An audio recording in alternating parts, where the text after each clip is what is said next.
नमस्कार मित्रों, history research point पर आप सभी का स्वागत करता हूं। एनसीईआरटी हिस्ट्री का मास्टर टेस्ट सीरीज चल रहा है और यह टेस्ट सीरीज संख्या 39 है। इसके पहले का वीडियो अगर आप लोगों ने नहीं देखा है तो प्लेलिस्ट में जाइएगा। एनसीईआरटी हिस्ट्री टेस्ट के नाम से प्लेलिस्ट बनी हुई है, प्लेलिस्ट में जाइएगा और सभी वीडियो को देखिएगा। आइए शुरुआत करते हैं। हमारा ऑफिशियल व्हाट्सएप नंबर डिस्क्रिप्शन में दिया गया है और यहाँ पर भी हमारा ऑफिशियल व्हाट्सएप नंबर शो हो रहा है 8318397276। हमारा ऑफिशियल व्हाट्सएप नंबर है। 1499 रुपए का कंप्लीट कोर्स है। जो लोग हमारी कोर्स को ज्वाइन करना चाहते हैं ज्वाइन कर सकते हैं। 1499 रुपए का कंप्लीट कोर्स है। हमारा ऑफिशियल व्हाट्सएप नंबर डिस्क्रिप्शन में दिया गया है और यहाँ पर भी शो हो रहा है। इसमें आप लोग को क्लास 6 to 12 की पूरी NCERT handwritten notes, PPT notes, lectures video के सारे नोट्स और टेस्ट सीरीज 6 to 12 सब आप लोग को मिलेगा। और इसके बाद मास्टर टेस्ट सीरीज आप लोग को जो मिलेगी वो 2500 क्वेश्चन की रहेगी। तो जो लोग हमारे कोर्स को ज्वाइन करना चाहते हैं ज्वाइन कर सकते हैं। हमारा ऑफिशियल व्हाट्सएप नंबर डिस्क्रिप्शन में है और यहाँ पर भी हमारा ऑफिशियल व्हाट्सएप नंबर शो हो रहा है।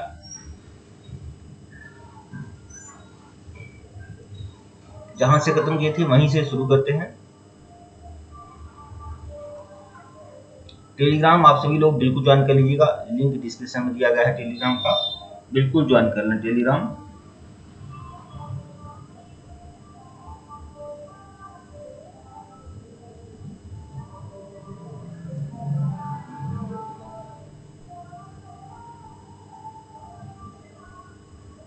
हाँ देखें, प्रश्न संख्या एक है। अलाउद्दीन ने एक गुप्तचर प्रणाली स्थापित की थी, कारण इसने अमीरों के उत्सव और भोजों पर रोक लगा दी थी। तो बिल्कुल कथन ए भी सही है और कथन 2 भी सही है, लेकिन स्पष्टीकरण सही नहीं है। मतलब बी ऑप्शन जो है आपका सही है। ठीक है, व्याख्या देख लीजिएगा। अलाउद्दीन ने अमीरों के षड्यंत्र जानने के लिए एक गुप्तचर प्रणाली स्थापित की थी। उसने अमीरों को अपने खिलाफ साजिश करने से रोकने के लिए कई नियम बनाए थे। भोजों और उत्सवों का आयोजन करना उनके लिए निषिद्ध कर दिया। अतः दोनों कथन सत्य है। आर ए की व्याख्या नहीं करता है। प्रश्न 2 देखिएगा। अलाउद्दीन के किस कृपा पात्र ने तुगलक राजवंश की स्थापना की थी? तो तुगलक राजवंश की स्थापना करने वाले थे गाजी मलिक, मतलब गयासुद्दीन तुगलक। विकल्प सी जो है वह आपका सही है। 1320 में गयासुद्दीन तुगलक ने एक नए राजवंश की स्थापना की थी जो 1412 ईस्वी तक चलता रहा। प्रश्न 3 देखिएगा। तैमूर ने जब भारत पर आक्रमण किया उस समय दिल्ली पर किस वंश का शासन था?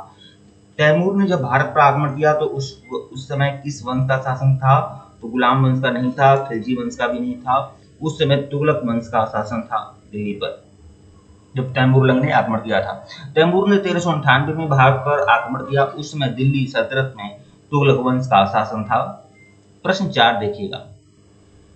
निम्नलिखित प्रश्नों पर विचार करना है। अलाउद्दीन ने उत्तर में मालवा गुजरात से लेकर दक्षिण में मदुरै तक अधिकार स्थापित किए। अलाउद्दीन ने उत्तर में मालवा गुजरात से लेकर दक्षिण में मदुरै तक अधिकार स्थापित किया। उसने जो प्रादेशिक विस्तार का नया दौर आरंभ किया उसे मोहम्मद तुगलक ने चरम पर पहुंचाया। तो 1 भी सही है और 2 भी आपका सही है। उपयुक्त कथनों में से कौन सा कथन सत्य है? 1 और 2 दोनों कथन सत्य है। विकल्प सी। व्याख्या देख लीजिएगा। अलाउद्दीन खिलजी ने अपने 20 वर्षों के शासनकाल में मालवा गुजरात पर अधिकार करते हुए राजस्थान के अधिकांश राजाओं को अपने अधीन करके दक्षिण में मदुरै तक अपना राज्य स्थापित कर लिया। उसने जो प्रादेशिक विस्तार का नया दौर प्रारंभ किया था उसे उसके उत्तराधिकारियों ने जारी रखा और चरम परिणति पर मोहम्मद बिन तुगलक ने इसे पहुंचाया। दिल्ली सल्तनत को सबसे चरम स्तर पर अगर पहुंचाने वाला कोई शासक है तो वह मोहम्मद बिन तुगलक था। प्रश्न 5 देखिएगा। अलाउद्दीन की सेना ने जब गुजरात पर आक्रमण किया उस समय वहां का शासक कौन था? अलाउद्दीन ने जब गुजरात पर आक्रमण किया उस समय वहां का शासक था राजा रायकरण। विकल्प बी जो है वह आपका सही है। व्याख्या देखिएगा। 1299 में अलाउद्दीन के सेनानायक ने राजस्थान के रास्ते गुजरात की ओर कूच किया। रास्ते में सेना ने जैसलमेर का हमला किया और गुजरात की ओर बढ़ा। तभी वहां का शासक राजा रायकरण घबरा गया और बिना प्रतिरोध के ही वहां से भाग गया। प्रश्न 6। मलिक काफूर को किस आक्रमण के तहत बंदी बनाया गया था? तो गुजरात आक्रमण के दौरान मलिक काफूर को बंदी बनाया गया था। 1000 दिनार में उसे खरीदा गया था, इसीलिए मलिक काफूर को 1000 दिनारी भी कहा जाता है। 1000 दिनारी भी कहा जाता था इसको। व्याख्या देखिएगा, जब दिल्ली सल्तनत की सेना गुजरात आक्रमण के दौरान गुजरात अनिलवाड़ को लूटते हुए सोमनाथ मंदिर में लूटपाट कर रही थी, तभी इसने मलिक काफूर को बंदी बनाया, अलाउद्दीन को सौंप दिया, जिसने शीघ्र ही सुल्तान का विश्वास जीत लिया और सैनिक अभियानों का नेतृत्व किया। प्रश्न 7 देखिएगा, रणथंभौर आक्रमण के संदर्भ में निम्नलिखित में से कौन सा कथन असत्य है? तो कौन सा कथन असत्य है? तो इसका नेतृत्व अलाउद्दीन खिलजी ने स्वयं किया था, सही है। इस अभियान में अमीर खुसरो साथ था, भी सही है। उस समय वहां का राजा शासक रामचंद्र था, ये सही नहीं है। हमीर देव ने मंगोल आक्रमण अमीरों को शरण दी थी, सही है। तो कौन सही नहीं है? तो विकल्प सी। व्याख्या देखिएगा, जब अलाउद्दीन ने रणथंभौर पर आक्रमण किया उस समय वहां का शासक हमीर देव था, जो पृथ्वीराज चौहान का उत्तराधिकारी था। उस समय देवगिरी पर राजा रामचंद्र का शासन था। प्रश्न 8 देखिएगा, रजिया सुल्तान के संदर्भ में निम्नलिखित कथनों पर विचार करना है। निजाम उल मुल्क जुनैदी ने इसकी गद्दी नशीनी का विरोध किया, बिल्कुल सही है। इसने रणथंभौर पर पहला आक्रमण किया था, सही है। इसने इसे तबर हिंद में बंदी बनाया गया था, सही है। तो कौन सा कथन सत्य है? 1 2 3 तीनों बातें सही हैं, मतलब विकल्प डी। उपयुक्त सभी कथन सही है।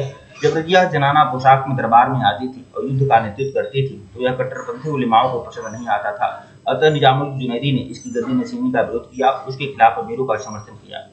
रजिया ने राजपूतों को काबू में करने के लिए सर्वप्रथम रणथंभौर पर आक्रमण किया और उसे पूरे राज्य में शांति व्यवस्था कायम की। रजिया जब लाहौर और सरहिंद विजय के बाद लौट रही थी तो उस समय उसी के खेमे में विद्रोह भड़क उठा और तबरहिंद के निकट उसे बंदी बना लिया गया।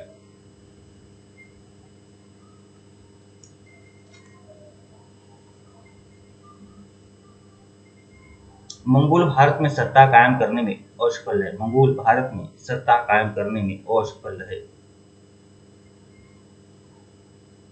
सही है। दिल्ली के सुल्तान इसका सामना करने में सफल रहे और साल्ट पर्वत श्रेणियों तक अपना नियंत्रण स्थापित किया।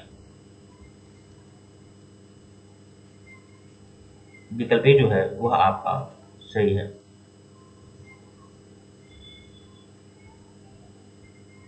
भारत पर मंगोल आक्रमण इल्तुतमिश के समय में आरंभ हुआ और 13वीं सदी के अंत तक चलता रहा, परंतु वे भारत में अपना अस्थायित्व कायम करने में कामयाब नहीं हो सके, क्योंकि दिल्ली के सुल्तानों ने इसका डटकर सामना किया।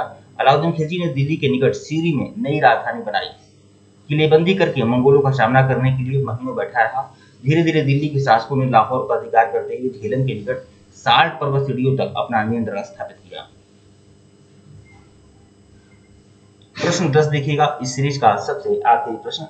अलाउद्दीन खिलजी की चित्तौड़ विजय रूपवती पद्मिनी से जोड़कर देखी जाती है, यह किस द्वीप की रानी थी?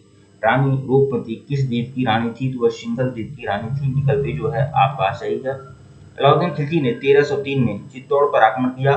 उस समय वहां का शासक राजा रतन सिंह था और उसकी पत्नी रूपवती पद्मिनी सिंघल द्वीप की रानी थी। ठीक है मित्रों, वीडियो को लाइक और चैनल को सब्सक्राइब करेगा, टेलीग्राम को बिल्कुल ज्वाइन करेगा, लिंक डिस्क्रिप्शन में दिया गया है। अगर इसके पहले का वीडियो नहीं देखे हैं तो प्लेलिस्ट में जाइएगा, एनसीईआरटी हिस्ट्री मास्टर टेस्ट के नाम से प्लेलिस्ट बनी हुई है, प्लेलिस्ट में जाइएगा और सभी वीडियो को देखिएगा। धन्यवाद आप लोग को।